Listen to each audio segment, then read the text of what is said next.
उदगीर शहरातल्या अनेक भागांमध्ये मृत कावळे आले आढळून. मकर संक्रांत सणा दिवशीच कावड्यावर काळाचा घाला. शेकडो कावळे मृत अवस्थेत तर काही तडफडून मरतानाचे चित्र दिसू लागले.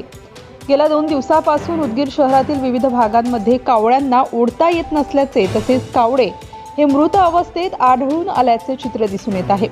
काही मृत कावळे हे नेमके कोणत्या कारणामुळे मेलेत याची शक्यता पडताळण्यासाठी पुणे येथील विभागीय रोग अन्वेषण प्रयोगशाळा या ठिकाणी 6 कावळे पाठवण्यात आले असून प्रयोगशाळेतून त्याचे निदान आल्यानंतरच कळेल की हे कावळे नेमके कोणत्या कारणामुळे मेलेले आहेत. मात्र उदगीर शहरातील विविध ठिकाणी आतापर्यंत जवळपास 500 ते 600 कावळे हे मृत अवस्थेत पडलेले दिसून आले आहे. नमस्कार, तहसीलदार उदगीर. कालपासून आपल्या शहरामध्ये जे गांधी गार्डन आहे, पोलीस स्टेशन आहे किंवा जिथं मोठ्या प्रमाणामध्ये कावळे थांबतात किंवा त्यांचा रात्रीचा मुक्काम असतो, अशा परिसरामध्ये कावळ्यांच्या मृत्यूच्या काही घटना घडल्याचे निदर्शनास आलेले आहे. आणि त्यांचे जे काही प्रेत आहेत कावळ्यांचे ते खाली झाडाच्या खाली पडलेले आपल्याला आढळून आलेले आहेत. काही पर्यावरणप्रेमी पक्षीप्रेमी नागरिकांनी ही बाब निदर्शनास आणून दिलेली आहे. त्या अनुषंगाने काल पशुवैद्यकीय विभागाला सूचना देऊन त्यांच्यामार्फत त्यांचं सॅम्पल पुण्याला अधिकृत म्हणजे त्याचं फाइंडिंग्स घेण्यासाठी पाठवण्यात आलेलं आहे. त्याचे रिपोर्ट्स यथावकाश येतीलच, परंतु यामागचं कारण अजूनही कुठलं म्हणजे लक्षात आलेलं नाही किंवा समजलेलं नाही. नागरिकांना पण आवाहन की काही घाबरून जाण्याचं कारण नाही. अशा कुठं घटना घडलेल्या आढळल्या असतील तर त्याच्यामागचं नेमकं कारण आपण शोध घेऊ. तुर्तास एवढंच. कावळे मरणाचं प्रमाण या परिसरामध्ये दिसून येत आहे. अनेक ठिकाणी बरेच कावळे हे मरण पावलेले आहेत आणि काही त्यांना उडता येत नाही. अशा परिस्थितीमध्ये कावळे आढळून आहेत. आपण वेटरनरी येथून आले आहेत, डॉक्टर आहात. काय नेमकं तुम्ही चौकशी केली आहे, काय सांग, नाव सांगून चालू करा. तर माझं नाव डॉक्टर युवराज वाडेकर आणि ह्या माझ्या कलिग आहेत डॉक्टर आकांक्षा भालेराव.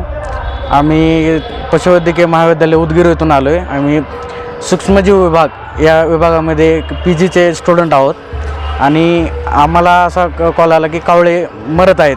मग त्याचं रोग निदान करण्यासाठी आम्ही प्रयोगशाळेत त्याचे ब्लड सॅम्पल आणि काही कावळ्यांचे सॅम्पल घेऊन चाललेलो आहोत. त्याच्यानंतर आपल्याला कळेल की नेमकं काय होतं आहे ते. काल नागरिकांच्या सांगण्यावरून आम्ही हुतात्मा स्मारक उद्यान येथे भेट दिली असता 8 ते 10 कावळे मृत अवस्थेत आढळले. तसेच आम्ही स्टेट बँकेच्या बाजूला असलेले महात्मा गांधी उद्यान येथे जाऊन भेट दिली. तिथे पण 10-15 कावळे मृत अवस्थेत आढळले. ताबडतोब आम्ही 5-6 कावळे पुणे येथे कावळे कोणत्या कारणाने मेलेले याची शक्यता पडताळण्यासाठी पुणे येथे विभागीय रोग अन्वेषण प्रयोगशाळा पुणे येथे काल पाठवलेले आहे आणि आज तो माणूस तिथं पोहोचलेला आहे. सॅम्पल तिथे पोहोचलेले आहेत. प्रयोगशाळेचे निदान आल्यानंतर नेमकं कोणत्या कारणाने कावळे मेलेले ते कळेल. किती कावळे मेले सरासरी? काल 2500 कावळे मेलेले आढळले, 28 कावळे आणि 2-4 बिमार होते. आज आता पाहणी करावं लागेल.